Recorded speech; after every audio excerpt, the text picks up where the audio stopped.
নমস্কার, আমি সন্দীপা। শুরু করছি উত্তরের সংবাদ। শুরুতেই দেখে নেব আজকের বিশেষ সংবাদ। আগামী 10ই মার্চের জনগর্জন সভাকে উদ্দেশ্য করে জলপাইগুড়িতে মাত্র কয়েক ঘন্টার ব্যবধানেই একই দলের অর্থাৎ তৃণমূল কংগ্রেসেরই দুটো মিছিল। তবে কি সন্দীপ ছেত্রীর নেতৃত্বে যুব তৃণমূল কংগ্রেসের মিছিলের পাল্টা জবাবেই সৈকত চ্যাটার্জির আজকের মিছিলের আয়োজন? প্রশ্ন উঠছে বিভিন্ন মহলে। শহরের এবং শহরের বাইরের ছাত্রদের সুবিধার্থে জলপাইগুড়ি রামকৃষ্ণ মিশন আশ্রমের নতুন ছাত্রাবাসের উদ্বোধন হলো আজ।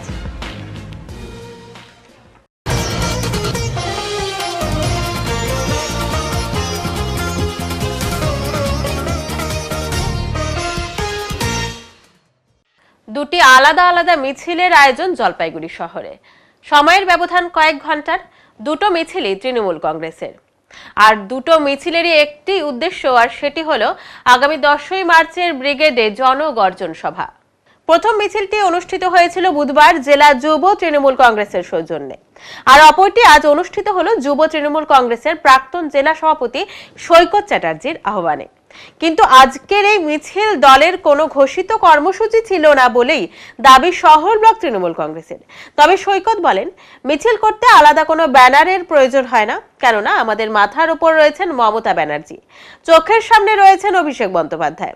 সামনে আমাদের লক্ষ্য বিজেপির তাণ্ডবকে সরিয়ে দিতে হবে, বিজেপির লাল চক্ষুকে উপেক্ষা করতে হবে, মানুষকে ঐক্যবদ্ধ করে জলপাইগুড়ি লোকসভা আসন আমাদের জেতাতে হবে, আর অভিজিৎ গঙ্গোপাধ্যায়ের মতো মুখ পোড়া মানুষদের মুখোশ খুলে দিতে হবে বলে কটাক্ষ করেন সৈকত। উল্লেখ্য, এদিন পুরসভার 9 নম্বর ওয়ার্ডের পিলখানা ময়দান থেকে পশ্চিমবঙ্গ তৃণমূল কংগ্রেস ব্যানারে এই মিছিলটি সৈকতের নেতৃত্বে শুরু হয়। প্রথমে একটি বাইক র্যালি হওয়ার কথা থাকলেও যানজটের সম্ভাবনায় তা স্থগিত রাখা হয়। এদিনের মিছিল শেষ হয় থানা মোড়ে। একমাত্র দুলাল দেবনাথ ছাড়া জেলা নেতৃত্বের কাউকে তেমন মিছিলে অংশগ্রহণ করতে দেখা যায়নি। তবে কি সন্দীপ ছেত্রীর উদ্যোগে গতকালের যুব তৃণমূল কংগ্রেসের মিছিলের পাল্টা হিসেবে এদিনের মিছিলের আয়োজন? উঠছে প্রশ্ন।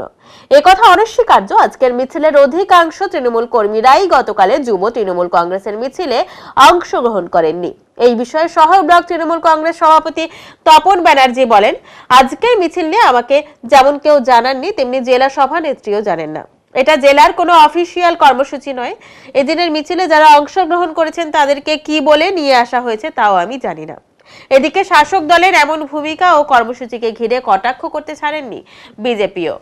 বন্দ্যোপাধ্যায়ের বিশ্বাস অনেকদিন পর সৈকত চট্টোপাধ্যায়কে পুরনো ফর্মে পাওয়া গেল, আজকে কি ব্যানারে করছেন? এই আমাদের তো ব্যানার লাগে না, আমাদের আবার ব্যানার লাগে নাকি? মাথার উপর মমতা ব্যানার্জি আর চোখের সামনে অভিষেক বন্দ্যোপাধ্যায়। ব্যানারের প্রয়োজন নেই। সামনে লক্ষ্য বিজেপির তাণ্ডবকে সরিয়ে দিতে হবে, বিজেপির লাল চক্ষুকে উপেক্ষা করতে হবে, আর মানুষকে ঐক্যবদ্ধ করে জলপাইগুড়ি লোকসভা আসন জেতাতে হবে, আর অভিজিৎ গঙ্গোপাধ্যায়ের মতো মুখ পোড়া মানুষদেরকে মুখোশটা সামনে থেকে তুলে দিতে হবে। কি করছেন এই জনগণ? দেখুন, প্রথমে আমাদের একটা মোটরসাইকেল র্যালি করার কথা ছিল, কিন্তু প্রশাসনের সাথে কথা বলে এবং উচ্চতর নেতৃত্বের সাথে কথা হওয়ার পর আমরা মোটরসাইকেল র্যালিটা, কারণ যানজট লেগে যাবে, তাই জন্য ক্যান্সেল করে আপনি দেখতে পাচ্ছেন ইতিমধ্যে হাজার হাজার মানুষ এখানে প্রবেশ করেছেন, এবং সেখান থেকে আমরা আজকে এখানে একটা বিরাট র্যালি করছি। দেখুন, আমার র্যালির প্রথম উদ্দেশ্য হচ্ছে, যে লোকটা সারা জীবন একটা পঞ্চায়েত জেতেনি, রাজনৈতিক পক্ষপাতদুষ্ট হয়ে বিচার করলো এবং তার 85% রায় নয় ডিভিশন বেঞ্চ নয় সুপ্রিম কোর্ট খারিজ করলো, জীবনে একটা পুরো জাজমেন্ট লিখতে পারলো না, সেই অভিজিৎ গঙ্গোপাধ্যায় যদি দুবারের সাংসদ এবং সারা ভারতবর্ষের ভবিষ্যৎ আগামী দিন অভিষেক ব্যানার্জিকে বলে যে তালপাতার সেপাই, তাহলে তো তাকে বলতে হয় যে তোমার এই কালো হাতটা ভেঙে দেওয়া এবং গুড়িয়ে দেওয়ার সময় এবার এসেছে। এবং আজকের এই জনৈক্য যাত্রা তার প্রতিকারছে। ইডি আর সিবিআই বিজেপির দুই ভাই এইভাবে গণতন্ত্রকে হত্যা করছে। আর 10ই মার্চের 100 দিনের কাজের বকেয়া টাকা, সড়ক যোজনার টাকা, আবাসন যোজনার টাকার দাবিতে যে মমতা বন্দ্যোপাধ্যায়ের অনুপ্রেরণা অভিষেক বন্দ্যোপাধ্যায়ের ডাকে যে ঐতিহাসিক জনগর্জন সভা হবে, তাকে সফল করতে আজকে 9 নম্বর ওয়ার্ডের একদম উপাসনার মাঠ থেকে, পিলখানার মাঠ থেকে আমাদের এই ঐতিহাসিক জনযাত্রা শুরু হচ্ছে। এখনও যতটুকু দেখেছেন ততটুকু ট্রেলার। মিছিল যত এগোতে থাকবে ততখানি জনপ্লাবন হবে। আমরা তৃণমূল কর্মীরা, আমরা তো পদের লোক না, আমরা তৃণমূল কর্মীরা আজকে এই জনঐক্যের যাত্রার ডাক দিয়েছি। তৃণমূলের ডাকে একটা বড় র্যালি হয়েছে, যেখানে জেলা সব প্রশাসনের নেতৃত্বটা ছিলেন, সেখানে আমরা দুলালবাবু চলে আসুন, এই দুলালবাবু চলে আসুন। হ্যাঁ, কিন্তু সেখানে আপনাকে কালকে আমরা দেখতে পাইনি, আজকে আপনাকে আলাদাভাবে কেন এই র্যালি করতে হচ্ছে? আলাদাভাবে কোনো র্যালির ব্যাপার নেই। শুনুন, আমার একটা কথা হচ্ছে যে কালকে জেলা তৃণমূল যুব কংগ্রেসের র্যালি ছিল, এবং সেখানে জেলা তৃণমূল কংগ্রেসের প্রেসিডেন্ট মাননীয় মহুয়া গোপের নেতৃত্বে এবং ওই কি সন্দীপ ওদেরকে নিয়ে একটা র্যালি হয়েছে। তা এখন ঘটনাটা হচ্ছে যে ওর নতুন পদ পেয়েছে, র্যালি করেছে। আর আমার তো এরকম র্যালি করার অভ্যাস আছে। আর সবসময় কি পদে থেকে র্যালি করতে হবে নাকি? কখনো পদে না থেকে যে এত মানুষের ভালোবাসা, এই আবেগটাই তো আমাদের ভরসা। আপনাদের অনেক ব্লক সভাপতি এদেরকে কোনো রকম ফোন করে আমন্ত্রণ জানানো হচ্ছে না, আপনাকেও তো করা হয়, গতকালকে কি আপনাকে বলবেন? আমন্ত্রণ না, জানানো আমাকে হয়েছিল? ডাকতে ভুলে গেছে। এবং না, এটা এখানেও হয়। যারা আছে গতকালকে কিন্তু তাদের অধিকাংশ দেখা যাচ্ছে না। এখানে যারা আছে কালকে তারা সেখানেও যায়। আরে এখানে তৃণমূল কর্মীরা আছে, আর কে ডাকছে কে ডাকছে না এটা বড় কথা না। এই দলটার একটাই নেত্রী মমতা ব্যানার্জি, একটাই নেতা অভিষেক ব্যানার্জি। দাদা, একটা জিনিস জিজ্ঞেস করছি। আমি সম্প্রতি দেখেছিলাম কুণাল ঘোষ দলের বিরুদ্ধে কিছু ক্ষোভ উগড়ে দিয়েছেন, কোণঠাসা হয়ে পড়ছেন। তাপস রায়ের মতো নেতা দেখলাম বিজেপিতে চলে গেলেন এই কোণঠাসার অভিযোগ তুলে। আপনারও কি কোথাও এরকম মনে হচ্ছে যে শুনুন, আমি সৈকত চট্টোপাধ্যায়, আমার নেতার নাম অভিষেক বন্দ্যোপাধ্যায়, অনুপ্রেরণার নাম মমতা বন্দ্যোপাধ্যায়। আমি একটা জিনিস জানি যে কালী পুজোর আগে পাঠা বিক্রি হয়, কুরবানির আগে সার বিক্রি হয়, আর নির্বাচনের আগে মির্জাফর বিক্রি হয়। দেখুন, এটা আমার যতদূর জানা জেলার কোনো অফিসিয়াল কর্মসূচি এটা নয়।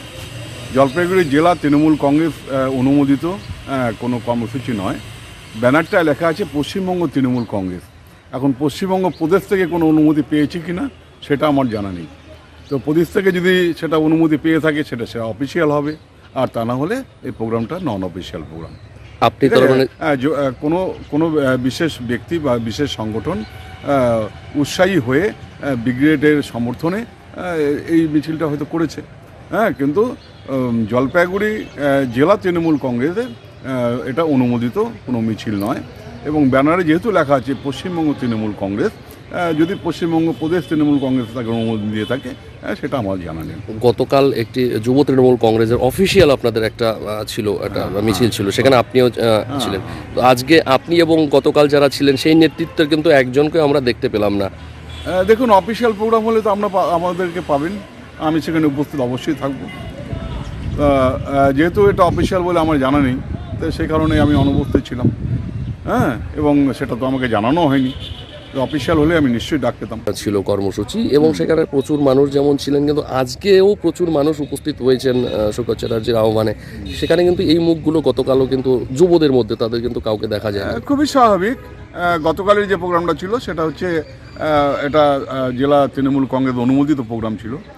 তো সে কারণে হচ্ছে এখানে যারা জেলা তৃণমূল কংগ্রেসের রেজিস্টার্ড কর্মী আর কি, রেজিস্টার্ড বলতে যারা তৃণমূল কংগ্রেসের প্রকৃত সমর্থক, তারা সেখানে উপস্থিত ছিল। এবং আজকে যারা রয়েছে তারাও তৃণমূল কংগ্রেসের হয়তো সমর্থক, কিন্তু তাদেরকে কীভাবে আনা হয়েছে, কোন ব্যানারে আনা হয়েছে, কি বলে আনা হয়েছে, সেটা তাহলে কি সংগঠনের মধ্যে যুবদের মধ্যে কি একটা ভাগ স্পষ্ট লক্ষ্য করা যাচ্ছে? দেখুন, যুব তৃণমূলের মধ্যে কোনো ভাগ বা কোনো বিভাজন এটা আমি মনে করি না। এ কারণেই যে দল যাকে দায়িত্ব দিয়েছে এবং তার ডাকেই সকলে সমবেত হবে, তার ডাকেই যাবে এবং তার ডাকা প্রোগ্রামেই সবাই সেখানে জমায়েত হবে, এটাই স্বাভাবিক। কিন্তু কেউ যদি এটা প্যারালাল অন্য কোনো সভা করতে চায়, অন্য কোনো মিছিল করতে চায়, সেটা প্রদেশ নেতৃত্বকে জানানো হবে। দল যদি সেটাকে এন্ডোর্স করে, প্রদেশ নেতৃত্ব যদি সেটাকে এন্ডোর্স করে, তাহলে সেটা প্রদেশের ব্যাপার। তার মানে বলছেন এটা আনঅফিসিয়াল, কারণ অফিসিয়াল হলে তো আপনার জানার কথা বলছেন। নিশ্চয়ই। আমি যখন জানতে পারিনি বা আমাদের জেলা সভানেত্রী যখন জানতে পারেনি, তো বিষয়টি আনঅফিসিয়ালি বলা হবে। দেখুন, তৃণমূল তো একটি প্রাইভেট লিমিটেড কোম্পানি।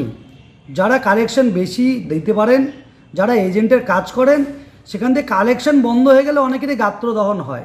গতকাল আমরা তৃণমূল যুব কংগ্রেসের অফিসিয়ালি মিছিলটা দেখলাম, তৃণমূলের নেতৃত্ব ছিল। আজ প্রাক্তন তৃণমূল যুবনেতা তিনি মিছিল করছেন, অথচ ব্যানার নেই, ব্যানারহীন। বিপদের মিছিল না পদের মিছিল, সেটাই তো আগে জানান যাচ্ছে না। কাদের মিছিল, কিসের জন্য মিছিল করছেন, কাদের মিছিল? গতকাল আজকে যারা মিছিল তারা কেউ ছিলেন না। গোষ্ঠী কন্দল তাদের প্রকাশ্যে, এই গোষ্ঠী কন্দল করছেন কারণ নিজের অস্তিত্ব বজায় রাখবার জন্য, নিজেকে জানান দেওয়ার জন্য। আমি যতদূর জানি তিনি তৃণমূলের কোনো পদে নেই, পদে না থেকে তিনি কী করে মিছিল করতে পারেন? এটা তাদের নেত্রী, যিনি চাকরি চুরিতে অভিযুক্ত, তার নামেও ক্লেম আছে, তিনি বলতে পারবেন। তিনিও চাকরি বিক্রি করেছিলেন, তার জেলা সভানেত্রীও বলতে পারেন যেটা পদের মিছিল না বিপদের মিছিল, তিনি যোগ্য জবাবটা দিতে পারবেন। যাই হোক, এই মিছিল করে কোনো লাভ নেই, কারণ তাদের গোষ্ঠী কোন্দল গ্রাসরুটে পৌঁছে গেছে, তাদের কোনো সংগঠন নেই, নিজেদের মধ্যে মারামারি কাটাকাটি করবে এবং লোকসভার যে রেজাল্ট হবে তারপরে এই যে গোষ্ঠীকন্দনের মিছিল দেখতে পাবেন না, সব লেজ গুটিয়ে গর্তে ঢুকে যাবে। উদ্বোধন হলো জলপাইগুড়ি রামকৃষ্ণ মিশন আশ্রমের ছাত্রাবাস। জলপাইগুড়ি রামকৃষ্ণ মিশন আশ্রমের ছাত্রাবাসের জন্য একটি নতুন উদ্যোগ নেওয়া হলো বৃহস্পতিবার বিকালে। নতুন ছাত্রাবাসের উদ্বোধন হয় এই দিন। উদ্বোধন করেন জলপাইগুড়ি রামকৃষ্ণ মিশন আশ্রমের সম্পাদক শিব প্রেমানন্দজি মহারাজ। এই দিনের অনুষ্ঠানে একটি অন্য রূপ নিয়েছিল ছাত্রদের কাছে। অনুষ্ঠান শুরুর আগে ছাত্রদের দ্বারা একটি সাংস্কৃতিক অনুষ্ঠানের আয়োজন করা হয়েছিল। এরপর ফিতা কেটে নতুন ছাত্রাবাসের উদ্বোধন হয়। জলপাইগুড়ি শহরের বা তার বাইরের বিভিন্ন জায়গার বিদ্যালয়ে পড়া ছাত্ররা এখানে থেকে পড়াশোনা করে। এই ধরনের ছাত্রাবাস উদ্বোধন হওয়ার ফলে অনেক ছাত্ররাই এখান থেকে পড়াশোনা করতে পারবে। रामकृष्ण मिशन आश्रम अनेक बच्चाদের जो हॉस्टेलটা এখানে চালায়, আমি শুনেছি এটা একদম প্রথম থেকে ভেরি বিগিনিং থেকে এই অ্যাক্টিভিটি এখানে চলে আসছে। তো আমরা ঠিক 2-3 বছর আগে এটাকে আরো বেটার করার জন্য IOCL के हमारा अप्रोच करलाम, इंडियन ऑयल कॉर्पोरेशन लिमिटेड के, और हमारे के इमीडिएटली এটা एग्री হলো। আমাদের আগে গ্রাউন্ড প্লাস 1 ছিল, এই গ্রাউন্ড প্লাস 1 কে এই সেকেন্ড ফ্লোর আমরা অ্যাড করলাম। টিনের ঘর ছিল আগে, এটাকে রিমুভ করে এটা স্ল্যাব করে তারপরে এটা উপর কনস্ট্রাকশন করা হয়েছে। বামপন্থী শ্রমিক সংগঠনগুলির উদ্যোগে বিডিও অফিসে স্মারকলিপি। পাট্টা বিলি ও নিম্নতম মজুরি বৃদ্ধির দাবিতে এদিন শান্তিপাড়া থেকে মিছিলটি শুরু হয়ে জলপাইগুড়ি শহরের বিভিন্ন পথ পরিক্রমা করে। শেষে বিডিও অফিসে তাদের স্মারকলিপি প্রদান করেন তারা। 5 শতাধিক শ্রমিকরা আজকের আন্দোলনে যোগদান করেন। বামপন্থী শ্রমিক সংগঠনের সদস্যরা দাবি করেন শ্রমিকদের নিম্নতম মজুরি হাজিরা বৃদ্ধি, পাট্টা প্রদান সহ শ্রমিকদের নানা সমস্যা সমাধানের জন্য আজকের এই কর্মসূচি। কি কারণে আজকে ন্যূনতম মজুরির দাবিতে চা শ্রমিকদের যে পাট্টা দেওয়া, সেই পাট্টার দাবিতে যে যেখানে যতটা জমি নিয়ে আছে তাদের পাট্টা দিতে হবে এবং কানুনি কাগজপত্র দিতে হবে। এই সমস্ত দাবিতে আজকে আমরা বিএলআর অফিসে ডেপুটেশন দিতে যাচ্ছি। মূলত এই কয়টাই দাবি রয়েছে আপনাদের? হ্যাঁ, আপাতত এই দাবিগুলো নিয়েই আমরা যাচ্ছি। এগুলো হচ্ছে মূল দাবি, মূল দাবি এর সঙ্গে এক্সট্রা লিফট প্রাইস, এগুলো সব দাবি আছে, কিন্তু এই দুটো হচ্ছে মূল দাবি। গত দুদিনে 3টি ট্রেনের স্টপেজ পেল ডুয়ার্সবাসী। উদ্বোধন করলেন মন্ত্রী জন বার্লা। জোড়া ট্রেনের স্টপেজ পেল মালবাজার মহকুমার নাগরাকাটার বাসিন্দারা। বৃহস্পতিবার নাগরাকাটা স্টেশনে ফ্ল্যাগ অফ করে সিকিম, মহানন্দা এবং বামনহাট শিলিগুড়ি এই 2 ট্রেনের স্টপেজের উদ্বোধন করেন কেন্দ্রীয় সংখ্যালঘু বিষয়ক মন্ত্রকের প্রতিমন্ত্রী জন বার্লা। উপস্থিত ছিলেন উত্তর পূর্ব সীমান্ত রেলের আলিপুরদুয়ার ডিভিশনের divisional railway manager Amarjit Gautam, নাগরাকাটার বিধায়ক পুনা ভেগড়া প্রমুখ। জন বার্লা বলেন, গত বুধবার মাদারিহাটে কাঞ্চনকন্যা এক্সপ্রেসের স্টপেজ দেওয়া হয়েছিল, আর বৃহস্পতিবার নাগরাকাটায় 2টি ট্রেনের স্টপেজ দেওয়া হলো। এই নিয়ে গত দুদিনের ডুয়ার্সের 3টি ট্রেনের নয়া স্টপেজ মিলল। বার্লা বলেন, দীর্ঘদিনের দাবি ছিল নাগরাকাটা এলাকায় এই 2টি ট্রেনের স্টপেজের। সাধারণ মানুষের সুবিধার্থেই আজ এই 2টি ট্রেনের স্টপেজ দেওয়া হয়েছে। আগামীতে যাত্রীদের জন্য আরো কিছু করা হবে, এর ফলে বহু মানুষ উপকৃত হবে। জন্য ট্রেন স্টপেজ হয়েছে, সেই সিকিম মহানন্দায় একটা ট্রেন স্টপেজ এখানে দাঁড়াইতো না, ওইটা আজকে নতুন করে এটা স্টপেজ হয়েছে। আর একটা বামনহাট বলে বামনহান্ডা এক্সপ্রেস, ওইটা ইন্টারসিটি এক্সপ্রেস, ওইটা এখানে দাঁড়াবে। আজকে থেকে আজকে উদ্ঘাটন করলাম, আজকে থেকে শুরু হয়ে গেল। আজকে থেকে শুরু, কালকে হয়েছে আপনার মাদারিহাটে কাঞ্চনকন্যা স্টপেজ হয়েছে, আর আজকে কালকের আজকের মধ্যে 3টা স্টপেজ হয়েছে। রাজ্য সরকারের কন্যাশ্রী প্রকল্পের অধীনে বৃহস্পতিবার জলপাইগুড়ি সেন্ট্রাল বালিকা বিদ্যালয়ে আর্থিক সাক্ষরতা নিয়ে একটি শিবিরের আয়োজন করা হয়। এদিন সকালে বিদ্যালয়ের 8ম থেকে 10ম শ্রেণীর প্রায় 300 জন ছাত্রীদের এই শিবির করান জলপাইগুড়ি সদর বিডিও তমজিৎ চক্রবর্তী। আর্থিক সাক্ষরতা কি, সুরক্ষিত ঋণ কি, বাজেটিং কি, এইসব বিষয় নিয়ে ছাত্রীদের সাথে আলাপচারিতা করেন তমজিৎ বাবু। আলোচনার পাশাপাশি আর্থিক সাক্ষরতা সম্পর্কে ছাত্রীদের অবগত করতে একটি তথ্যচিত্র দেখানো হয় এদিন। কন্যাশ্রীতে যারা কন্যাশ্রী পায় তারা যে টাকাটা পাচ্ছে সেটা তারা কিভাবে খরচ করবে এবং তার যে একটা নির্দিষ্ট লক্ষ্য থাকা দরকার, সেটা সরকারিভাবে সেই আমার সদর মহকুমা শাসক তিনি আসছিলেন এবং এসে তার ব্যাপারে উনি বাচ্চাদেরকে বোঝালেন যে কিভাবে তারা সেই টাকাটাকে ভবিষ্যতের পরিকল্পনা করে বা কোনো জনহিতকর কার্য বা তাদের যে স্মার্ট যে ব্যাপারটাকে বোঝাচ্ছিলেন, তা এটা এই বিষয় নিয়ে আলোচনা হলো এবং এটা খুবই একটা গুরুত্বপূর্ণ শিশুদের কাছে, কেননা ওরা তো টাকাটা পাচ্ছে ওদের অ্যাকাউন্টে, এবার সেই টাকাটাকে ওরা কীভাবে ব্যবহার করবে সেইভাবে কিন্তু এটার আলোচনাটা হয়েছে। এর সাথে কিন্তু সোশ্যাল ওয়েলফেয়ারের ওনারাও রয়েছেন সাথে, দেখলাম আমি। আমার নাম ডক্টর সুদীপ্তা শিকদার, আমি সেন্ট্রাল গার্লস স্কুলের হেডমিস্ট্রেস। বাচ্চাদের ফিনান্সিয়াল ইনক্লুশন নিয়ে আমাদের কন্যাশ্রী মায়েরা যারা আছেন সেন্ট্রাল গার্লস স্কুলে, বড় দিদিমণিও আছেন, এখানে ওদেরকে বোঝানো হচ্ছে যে জীবনে কী ধরনের লক্ষ্য স্থাপন করতে হয় এবং আর্থিক ব্যবস্থাপনা ঘটিত যে লক্ষ্যগুলো আছে সেগুলো কন্যাশ্রী মায়েরা কিভাবে তারা স্থাপন করলে তাহলে জীবনে কোনো সমস্যা হবে না। কারণ আমরা তো জানি যে জীবনের অনেকটাই পরবর্তীতে কেন্দ্রীভূত হয় আর্থিক যে সংস্থান থাকে তার উপরে, সেই সামর্থ্যটা তৈরি করার জন্যই আজকে কন্যাশ্রীদের প্রশিক্ষিত করা হচ্ছে। এখনও শেখানো চলছে। শেখানোটা মূলত হচ্ছে যে কোথায় টাকা রাখা যাবে, কোথায় টাকা রাখা হবে না, এবং কিভাবে কিস্তিতে টাকা জমানো যায় বা কোনো জিনিস কিনতে গেলে কিভাবে কেনা উচিত, কিভাবে ফিনান্সিয়াল ডিসিশনগুলো জীবনে নিতে হয়, সেগুলো আজকে বোঝানো হচ্ছে। তার সাথে সাথে জীবনের অন্যান্য লক্ষ্যমাত্রাগুলোও বোঝানো হয়। বিভিন্ন দাবি নিয়ে স্মারকলিপি প্রদান অল খ্রিস্টিয়ান মাইনরিটি অর্গানাইজেশনের।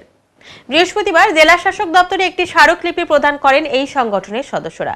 তাদের দাবিগুলো হলো উত্তরবঙ্গে খ্রিস্টান উন্নয়ন পর্ষদ গঠনের আবেদন, এর সাথে উত্তরবঙ্গের খ্রিস্টান সম্প্রদায়ের প্রকৃত তথ্য সংগ্রহ করে তাদের সুবিধা করা, গুড ফ্রাইডে এবং খ্রিস্টান ছুটির দিনে চা বাগানের ছুটির অনুমোদন দেওয়া, সরকারি অনুমোদনপ্রাপ্ত সংখ্যালঘু শংসাপত্র প্রদান, দার্জিলিং, কালিম্পং, মিরিক, আলিপুরদুয়ার, কুচবিহার এবং জলপাইগুড়ি জেলার পৌরসভা ও গ্রাম পঞ্চায়েত এলাকার কবরস্থানের জন্য জমি, চা বাগান এলাকার গির্জার জন্য ভূমি প্রদান সহ আরও বিভিন্ন বিষয়ে আজকে স্মারকলিপি প্রদান করেন তারা।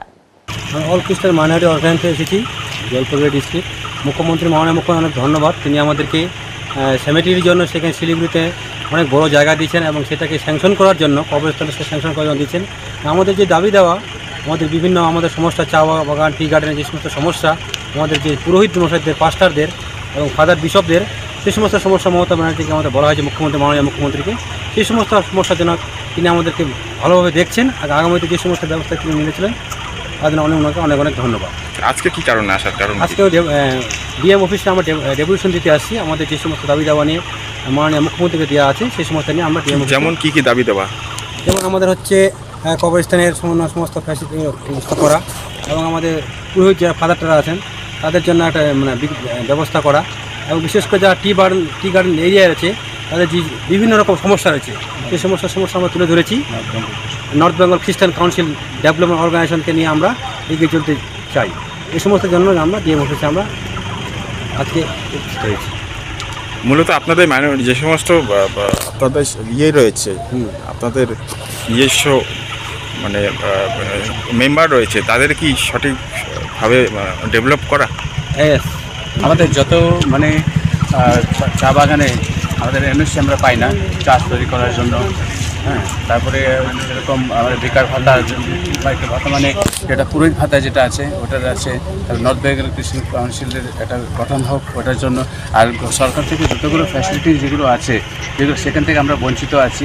আপনারা ভাতা পান না? না, আমরা ভাতা পাই না।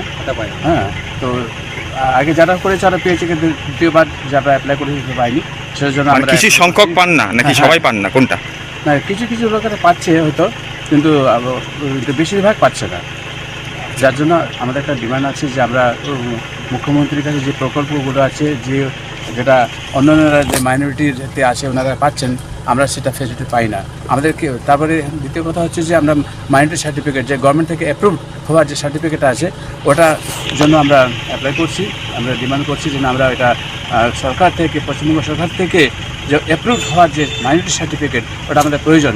কারণ অনেক সময় আমরা যখন চাই অফিসে, তখন আমরা এই সার্টিফিকেট আমরা প্রডিউস করতে পারি না, দেখাতে পারি না। তার জন্য আমরা অনেকগুলো কাজ আমরা করতে পারি না, আমরা বঞ্চিত হয়ে যাই। সরকারি যতগুলো ফ্যাসিলিটি আছে, ক্রিশ্চিয়ান মাইনরিটির ফ্যাসিলিটিগুলো আছে, ওখান থেকে আমরা বঞ্চিত হচ্ছি। যার জন্য আমাদের একটা ডিমান্ড আছে, দাবি আছে, আমরা যেন এই সব প্রকল্প থেকে, ডিমান্ড থেকে যেন আমরা বঞ্চিত না হই। আপনার নাম? আমার নাম হলো স্টিফেন পূর্ণেন্দু দাস। কোন দায়িত্বে আছেন আপনি? হ্যাঁ, কোন দায়িত্বে আছে? আমি হচ্ছে অ্যাসিস্ট্যান্ট সেক্রেটারি। আমি হচ্ছি অ্যাডভাইজার, অল খ্রিস্টান মাইনরিটি অ্যাডভাইজার। কেন্দ্রীয় সরকারের 100 দিনের কাজের বঞ্চনার বিরুদ্ধে যোগ্য অনুষ্ঠান কদমতলা মোড়ে, আয়োজক আইএনটিটিইউসি। বৃহস্পতিবার জলপাইগুড়ি জেলা শহরের কদমতলা মোড়ে আইএনটিটিইউসির পক্ষ থেকে একটি সভার ডাক দিয়ে ব্রিগেড চলো জনতা প্রচার সহ কেন্দ্রীয় সরকারের শ্রমিক বিরোধী নীতির বিরুদ্ধে একটি পথসভা সহ একটি যজ্ঞ করা হয়।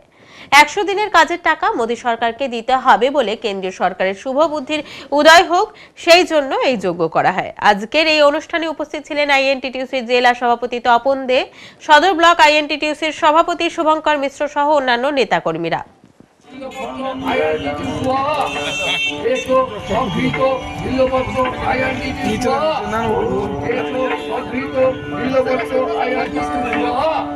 শতবর্ষের গোশালায় অতি বিরল ঘটনা ঘটল।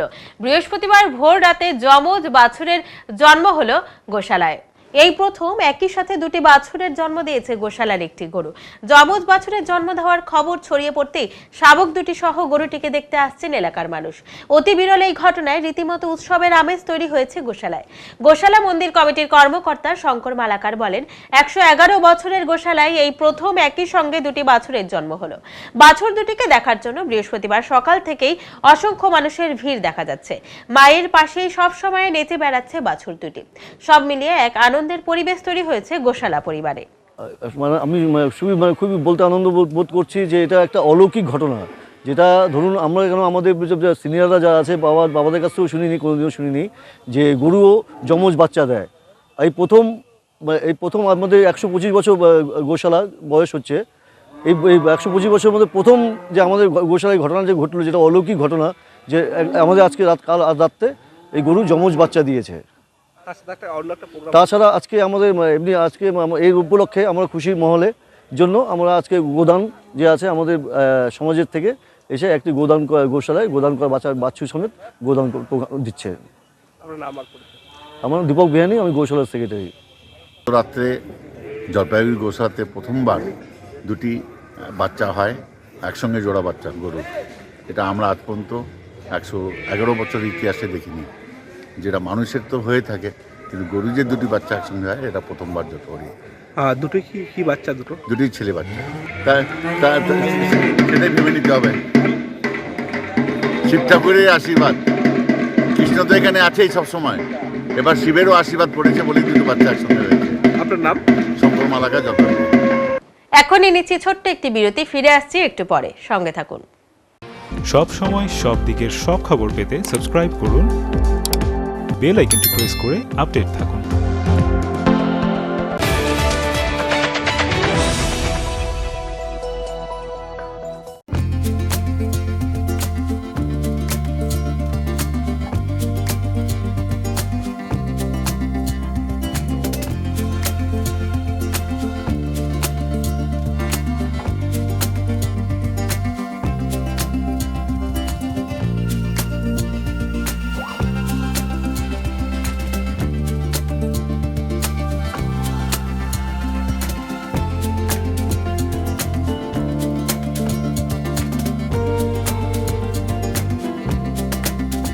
আপনার শহরে প্রসিদ্ধ লৌহ বিপণী কেএস আয়রন হাউসের তরফে সকলকে জানাই প্রীতি ও শুভেচ্ছা। এখানে আপনি পাবেন নামি দামি ব্র্যান্ডের সকল প্রকার লৌহ সামগ্রীর বিপুল সম্ভার। এখানে পাবেন square pipe, round pipe, angles, square bar, পাতি, শীট, টিনের বিভিন্ন আইটেম। এছাড়াও রয়েছে all type of grill and আলমারি ফ্যাক্টরি আইটেম। প্রতিষ্ঠিত মার্বেল ব্যবসায়ী দীপেন্দ্র চক্রবর্তী ও তার সহধর্মিনী মৌসুমী চক্রবর্তীর কেএস আয়রন হাউসে প্রতিটি জিনিসই পাবেন রিজনেবল প্রাইসে। তাই এবার আর বাইরে ছুটতে হবে না আপনাদের। লোহা ও লৌহজাত সামগ্রী সুলভ মূল্যে কিনতে তাই আজই আসুন। আমাদের ঠিকানা কেএস আয়রন হাউস, 4 নম্বর ঘুমটি, জলপাইগুড়ি।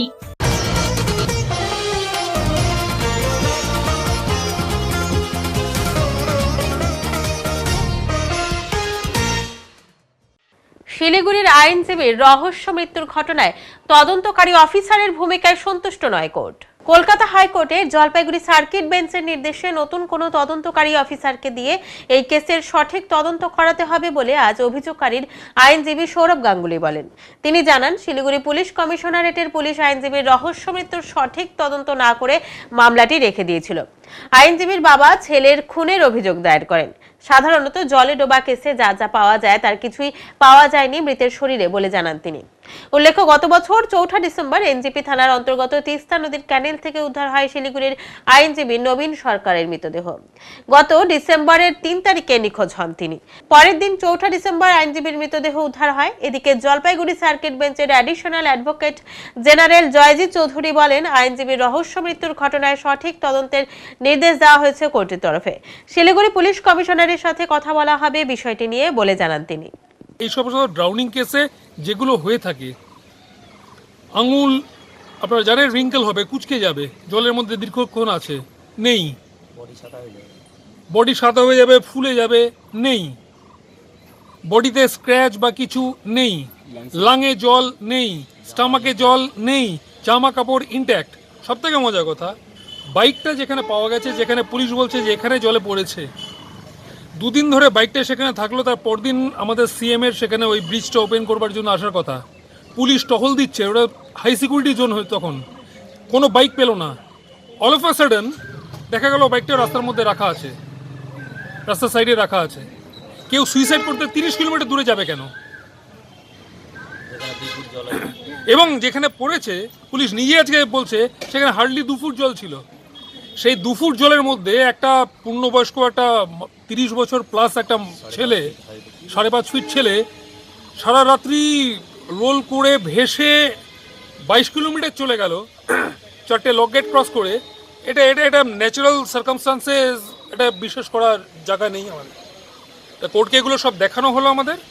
দেখার পরে কোর্ট এটা বললেন যে তদন্ত যেইভাবে হওয়া উচিত ছিল সেইভাবে হয়নি, যার ফলে যে ইনভেস্টিগেটিং অফিসার তার ক্যালাস টাইপের ইনভেস্টিগেশনের জন্য কোর্ট তাকে সরিয়ে দিয়েছেন এবং কমিশনারকে বলেছেন যে একটা কম্পিটেন্ট ইনভেস্টিগেশন যিনি করতে পারবেন তেমন কোনো কাউকে দিয়ে, ইন্সপেক্টরকে দিয়ে, নতুন ইনভেস্টিগেটিং অফিসারকে দিয়ে করে, এবং আমাদের ডবল এজি যিনি আছেন শ্রী জয়জিৎ চৌধুরী, তিনি ওটাকে দিয়ে রিপোর্ট দেবেন মঙ্গলবার কোর্টে। এই ব্যাপারে মানে জাজ সাহেব কি বললেন? দেখুন, আমাদের একজন আইনজীবী এই রহস্য মৃত্যু যে আপনি বললেন, এই রহস্যটা উদ্ঘাটন করার জন্যই আমরা বলেছি যে জজ সাহেব আমার ইন্টারভেনশন সিক করেছেন। আমি বলেছি যে ইনভেস্টিগেশন যাতে প্রপারলি ক্যারি আউট হয়। আমি কমিশনার অফ পুলিশের সাথে টেক আপ করবো, and I will instruct this CP to take the appropriate step in accordance with law to undertake the investigation. না, এই মামলায় কি তদন্তকারী অফিসারকে বদল করার কথা বলেছেন?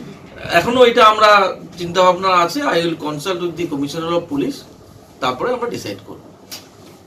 তবে কোর্ট বলেছে যে কেস ডায়েরি দেখে যে তদন্তকারী অফিসারের পরিবর্তনটা দরকার, সেটা আমি ডিসকাস করব সিপির সঙ্গে।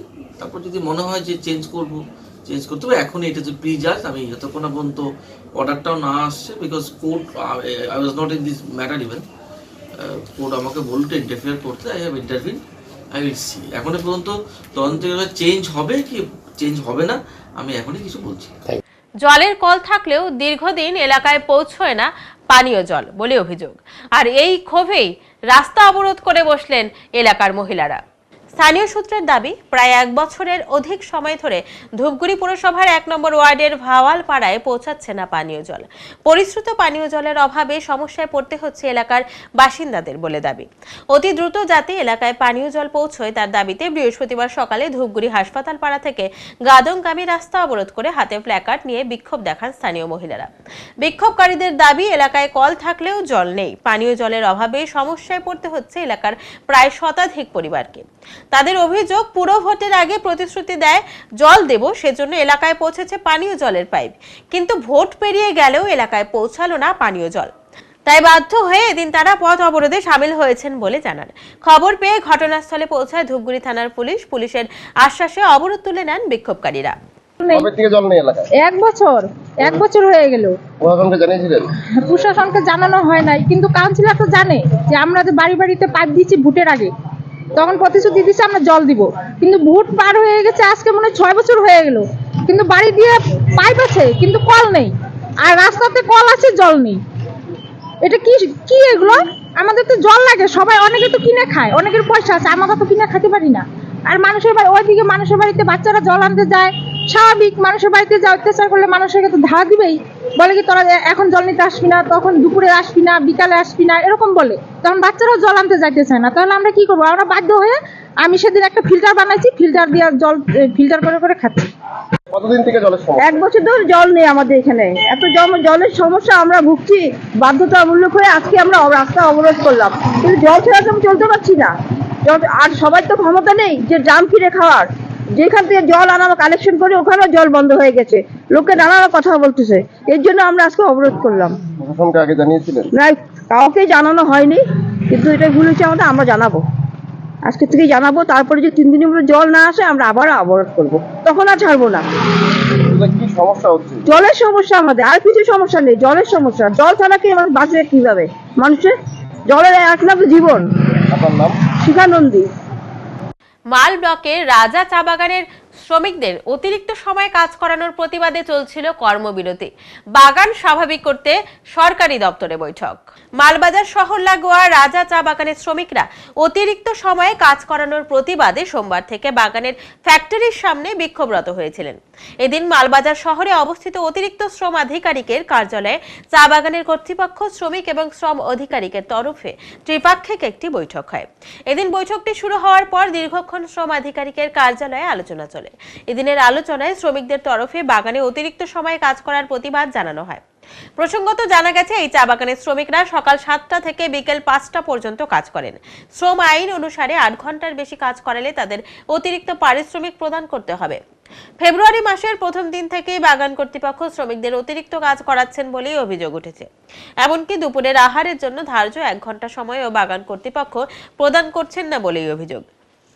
এদিনের আলোচনাতে অংশগ্রহণ করে তৃণমূল কংগ্রেস চা মজদুর ইউনিয়নের কনভেনার অর্জুন ছেত্রী জানিয়েছেন, আগামীকাল থেকে শ্রমিকেরা পুনরায় কাজে অংশগ্রহণ করবে, তবে 8 ঘন্টার বেশি কোনোভাবেই কাজ করানো যাবে না। প্রসঙ্গত, এদিন কাজের সময়সীমার বিষয়ে বাগান কর্তৃপক্ষ তাদের অনড় মনোভাব পোষণ করেন। শ্রমিকদের তরফে দুপুর 3টা 30 পর্যন্ত কাজ করার সময়সীমার দাবি করা হয়। অপরদিকে বাগান কর্তৃপক্ষের তরফে তা 4টা পর্যন্ত রাখার দাবিতেই অনড় থাকেন। বাগানে কাজের সময়সীমা প্রসঙ্গে বাগানের সিনিয়র ম্যানেজার হিমন্ত পপলি জানিয়েছেন, বাগানের সকলেই সময় মেনেই কাজ করবেন। প্রসঙ্গত, বাগানের শ্রমিক তারা দেবী সিং, লক্ষ্মী বড়াইক, সুনিতা কেরকেট্রা প্রমুখ জানালেন, সকাল থেকে বিকাল পর্যন্ত কাজ করে বাড়ি ফিরতে অন্ধকার হয়ে যায়। শীতকালে সমস্যা আরও বৃদ্ধি পায়। এই দিনের আলোচনা প্রসঙ্গে অতিরিক্ত লেবার কমিশনার প্রণব কুমার দাস জানিয়েছেন, বাগান কর্তৃপক্ষ ও শ্রমিকদের সাথে আলোচনা হয়েছে। আগামী 22 তারিখে রিভিউ মিটিং ডাকা হয়েছে। কি সমস্যা হয়েছে? সমস্যা হয়েছে আমাদের অতদিন থেকে আমরা 3:30টা অবধি কাজ করতাম, এখন সাহেবরা বলতেছে 4:30টা অবধি কাজ করবেন। 4:30টা অবধি কাজ করলে আমাদের অনেক প্রবলেম হয়ে যাবে। এখন বড় দিনের মাধ্যমে আমরা করতে পারি কোনো রকম করে কষ্ট করে, কিন্তু ছোট দিনে তো রাত হয়ে যাবে বাগানে, তখন যে আমরা ফিরে আসবো তখন ঘরের কাজ করবো, আমাদেরও তো সংসারে আছে। আমি সবটা শুনতে পারি নাই, কেন কি আমি ভিতরে ঢুকতে পারি নাই, অনেক ভিড় ছিল। বাইরের থেকে 2-1টা কথা শুনছি যে ওই যারা নেতারা ছিল কয়েকজন দাদারা, ওনারা বললো যে 3:30টা অবধি তোমরা কয়দিন কাজ করো, 22 তারিখে আগামী 22 তারিখে যে মিটিংটা হবে তারপরে ওরা কি বলে ওই ফেসলাটা শুনবে। কি চাচ্ছেন তোমরা? আপনারা এই মুহূর্তে কি চাইছেন? 3:30টা অবধি কাজ করবো। মিটিং ডেকেছিলাম, ওদের একটা সমস্যা হয়েছিল, ধর্নায় বলেছিল ওয়ার্কাররা, মিটিংয়ে আমাদের আলোচনা করেছি আমরা, কিন্তু কোনো আমরা সিদ্ধান্তে পৌঁছাতে পারিনি। আমরা রিভিউ মিটিং ডেকেছি 22 তারিখে। না, এই বিষয়ে আমি কোনো মন্তব্য করবো না। जो मीटिंग आप लोग किए हैं, क्या बोलेंगे इस विषय को लेकर सर? मीटिंग फ्रूटफुल रही है, प्रोवाइडेड हमारा जो टाइमिंग्स है वो मेंटेन होगा।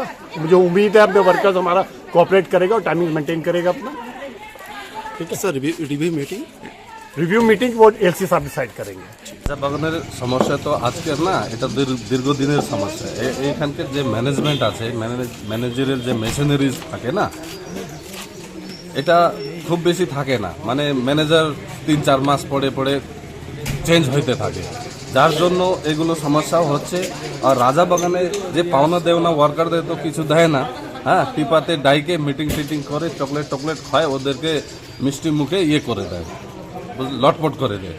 তো এগুলো আমরা বেশি দিন চলতে দিব না। সেদিন 4 তারিখ ওই ঝামেলা হওয়ার পরে আমি নিজে অর্জুন ছেত্রী এলসি সাহেবকে চিঠি দিয়ে হস্তক্ষেপের ডিমান্ড করেছিলাম আপনি ইন্টারফিয়ার করেন।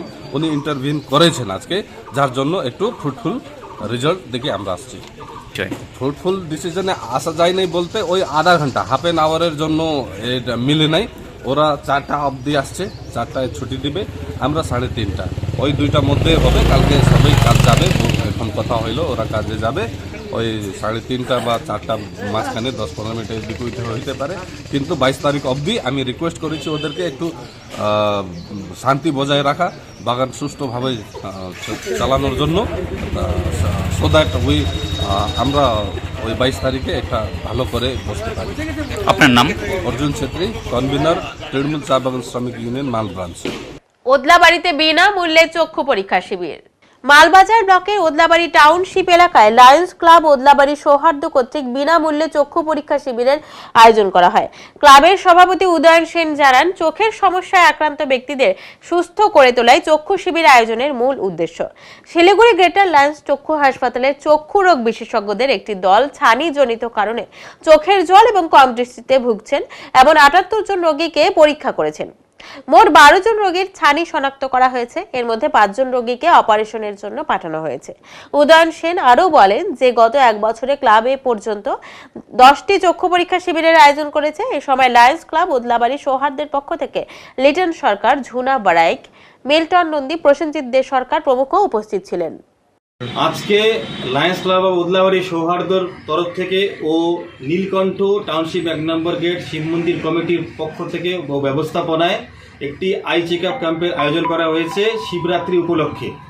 সেখানে আজকে 400 জন পেশেন্টকে চোখ বিনামূল্যে পরীক্ষা করা হচ্ছে এবং এদের মধ্যে যারা ক্যাটারেক্ট পাওয়া যাবে বা এমনি চোখের অন্য কোনো সমস্যা পাওয়া যাবে তাদেরকে অপারেশনের জন্য নিয়ে যাওয়া হবে, বিনা কষ্টে এই অপারেশনটা করা হবে এবং স্বল্প মূল্যে তাদেরকে চশমা প্রদান করা হবে। এবং এই যে শিব মন্দির কমিটি, এই কমিটি শিবরাত্রি 3 দিন ধরে প্রোগ্রাম চলবে। এই প্রোগ্রামটা আজকে হচ্ছে আই ক্যাম্প হচ্ছে লায়ন্স ক্লাবের সাথে ট্র্যাক করে, এবং কালকে মেন পূজার অনুষ্ঠান আছে এবং আগামী পরশু 9 তারিখ সেদিন হচ্ছে মোটামুটি কয়েক হাজার জনকে প্রসাদ বিতরণ করা হবে এবং কয়েকশো জনকে কম্বল প্রদান করা হবে। আমি lion Udayan Sen, club president, lions club Odlabari Souhardya. আমার সাথে আছে নীলকণ্ঠ শিব মন্দির কমিটির মিঠুন মণ্ডল, তিনি একটু কিছু বলবেন।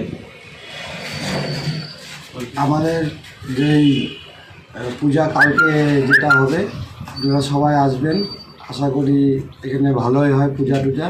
এখানে আগের বছরও খুব ভালো ভিড় হয়েছিল, এবারও হবে। আর কাল 9 তারিখ আমরা একটা ভোগের আয়োজন করছি, সেটাতেও আমরা চাই আপনারা সবাই আসবেন। এই বলে আপনার বক্তব্য শেষ করছি। লোকালয় নয়, হাতি এবার শটান হাজির হলো রিসর্টে। জলপাইগুড়ি গরুমারা সংলগ্ন লাটাগুড়ি এলাকার একটি বেসরকারি রিসর্টে এভাবে হাতির অনুপ্রবেশকে ঘিরে চাঞ্চল্য নয় বরং এক প্রকার আনন্দের পরিবেশের সৃষ্টি হলো বুধবার রাতে। রিসর্ট কর্তৃপক্ষ তো বটেই, পাশাপাশি ওই রিসর্টে আসা পর্যটকদের কানে এই খবর পৌঁছাতেই তারা রিসর্টের ভেতর থেকেই হাতির দর্শন করেন। ওই বেসরকারি রিসর্টের মালিক জানান, রিসর্টের পেছনের গেট দিয়ে একটি হাতি রাত 8টা নাগাদ প্রবেশ করে, কিছুক্ষণ এলাকায় ঘুরে ফের জঙ্গলে ফিরে যায়। সামনাসামনি হাতির দর্শন পেয়ে পর্যটকেরাও ভীষণ আনন্দিত। রিসর্ট বা এই এলাকার কোনো ক্ষতি হাতিটি করেনি। খুবই অল্প সময়ের মধ্যেই এই ঘটনা ঘটে, তাই বন দপ্তরেও খবর দেওয়ার প্রয়োজন হয়নি বলে জানান তিনি। এখনই নিচ্ছি ছোট্ট একটি বিরতি, ফিরে আসছি একটু পরে, সঙ্গে থাকুন। সব সময় সব দিকের সব খবর পেতে সাবস্ক্রাইব করুন, বেল আইকনটি প্রেস করে আপডেট থাকুন।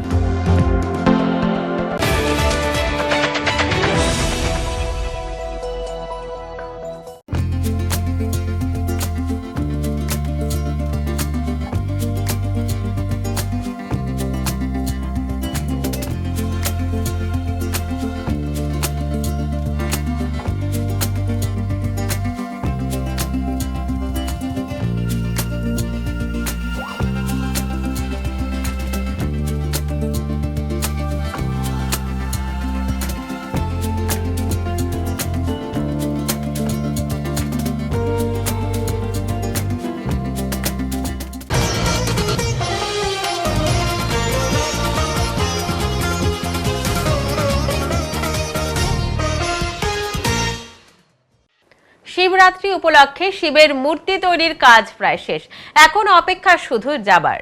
আগামীকাল শিবরাত্রি, আর তার আগেই মৃৎশিল্পীদের পাড়াতে এখন শেষ পর্যায়ের কাজ। প্রায় তৈরি হয়ে গিয়েছে শিবের প্রতিমা।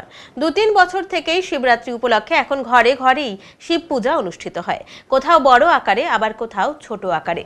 কম বেশি করে জলপাইগুড়ি শহরের বিভিন্ন জায়গায় শিব পূজায় মগ্ন থাকেন অনেক মানুষই। আর তাই এখন মৃৎশিল্পীরা কিছুটা হলেও লাভের মুখ দেখছেন, কারণ চারিদিকে শিব পূজা হওয়ার কারণে তাদের প্রতিমার চাহিদা অনেকটাই বেড়েছে বলে শিল্পীরা বলেন। এখন শিবরাত্রির উপলক্ষে যে কালী পূজা হয় এবং শিবের পূজা হয়, এই দুইটা নিয়েই প্রস্তুতি চলছে। আগামীকাল শিবরাত্রি, সেই প্রস্তুতি শেষ দিকে, এখন রঙের কাজ শেষের দিকে, এখন কাপড় চোপড় পরাবো, চুল লাগাবো। এরপরে অর্ডার হবে 20-22টা হবে সব মিলে। হ্যাঁ, বাড়ছে, আগের থেকে বেড়ে গেছে, যে কোনো পূজায় বেড়ে গেছে। এখন সেই কারণটা আমরা ঠিক বুঝতে পারি না, সে পূজা পার্বণের দিকে একটু ঝোঁক হয়ে যাচ্ছে। এখন আবহাওয়া সংবাদ।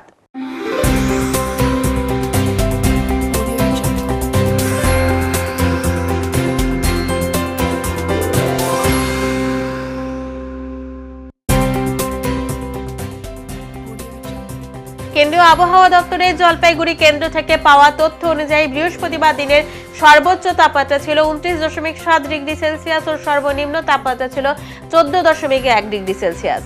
গত 24 ঘন্টায় কোনো বৃষ্টিপাত হয়নি। শেষ করবার আগে আজকের বিশেষ সংবাদ আরো একবার। আগামী 10ই মার্চের জনগর্জন সভাকে উদ্দেশ্য করে জলপাইগুড়িতে মাত্র কয়েক ঘন্টার ব্যবধানেই একই দলের অর্থাৎ তৃণমূল কংগ্রেসেরই দুটো মিছিল। তবে কি সন্দীপ ছেত্রীর নেতৃত্বে যুব তৃণমূল কংগ্রেসের মিছিলের পাল্টা জবাবেই সৈকত চ্যাটার্জির আজকের মিছিলের আয়োজন? প্রশ্ন উঠছে বিভিন্ন মহলে। শহরের এবং শহরের বাইরের ছাত্রদের সুবিধার্থে জলপাইগুড়ি রামকৃষ্ণ মিশন আশ্রমের নতুন ছাত্রাবাসের উদ্বোধন হলো আজ। উত্তরের মন পরিবেশিত উত্তরের সংবাদ এখনকার মতো এই পর্যন্তই। নমস্কার।